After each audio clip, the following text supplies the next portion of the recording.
Match হারলে দলের আত্মবিশ্বাস তলানিতে চলে যায়, তাই পরীক্ষা নিরীক্ষার চেয়ে ম্যাচ জেতাতে বেশি গুরুত্ব দেওয়া উচিত ছিল।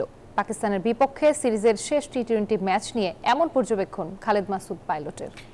এশিয়া কাপ ও বিশ্বকাপ সামনে রেখে টাইগারদের বিদেশের মাটিতে সিরিজ খেলানোর পরামর্শ তার। টি-20 অধিনায়ক হিসেবে দায়িত্ব নিয়ে টানা 2 সিরিজ জিতিয়েছেন লিটন দাস। একটা বিদেশের মাটিতে শ্রীলঙ্কার বিপক্ষে, আর একটা ঘরের মাঠে শক্তিশালী পাকিস্তানের বিপক্ষে। বান্ডেল থাকলে প্রতি সেনমানিতে টাকা বাঁচবে। বিকাশ সেনমানি বান্ডেল কিনে জিতুন প্রতি লেনদেনে। তবে সিরিজ জয়ের উচ্ছ্বাসের মধ্যেও শেষ ম্যাচের পারফরমেন্স ঘিরে প্রশ্ন থেকেই যাচ্ছে। উইনিং কম্বিনেশন ভেঙে দলে 5 পরিবর্তন আসলে কতটা যৌক্তিক? সরাসরি জবাব দিলেন সাবেক অধিনায়ক খালেদ মাসুদ পাইলট। সিরিজটা কিন্তু পুরো 3-0 করা যেতে পারতো।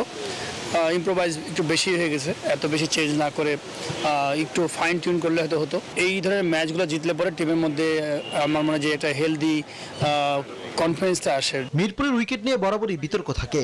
সামনে এশিয়া কাপ, তার আগে এমন রহস্যময় পিচে ম্যাচ আয়োজন কতটা বাস্তবসম্মত?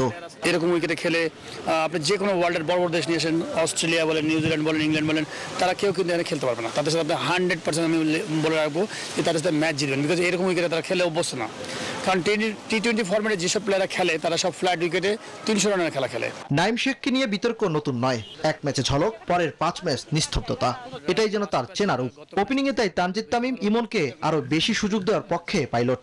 নাইম শেখ ডোমেস্টিকে ভালো খেলেছে, কিন্তু ইন্টারন্যাশনালি যে রান রেট আর স্ট্রাইক রেটটা যা থাকা দরকার 150, যখন যারা ওপেনিং করবে সেইটা ওটা মানে নিয়ে আসতে পারছে না। এই ওপেনারটাকে এখন আপাতত এই মুহূর্তে চেঞ্জ করা উচিত। তামিম জুনিয়র এবং পারভেজ ইমন এটাকে বেশি ইম্প্রোভাইজ করা উচিত না। তারা এখনো অনেক পরিমাণে ম্যাচ খেলে নাই। এশিয়া কাপ ও বিশ্বকাপ সামনে রেখে বিদেশের মাটিতে শক্ত প্রতিপক্ষের বিপক্ষে সিরিজ খেলার তাগিদ দিয়েছেন সাবেক এই অধিনায়ক।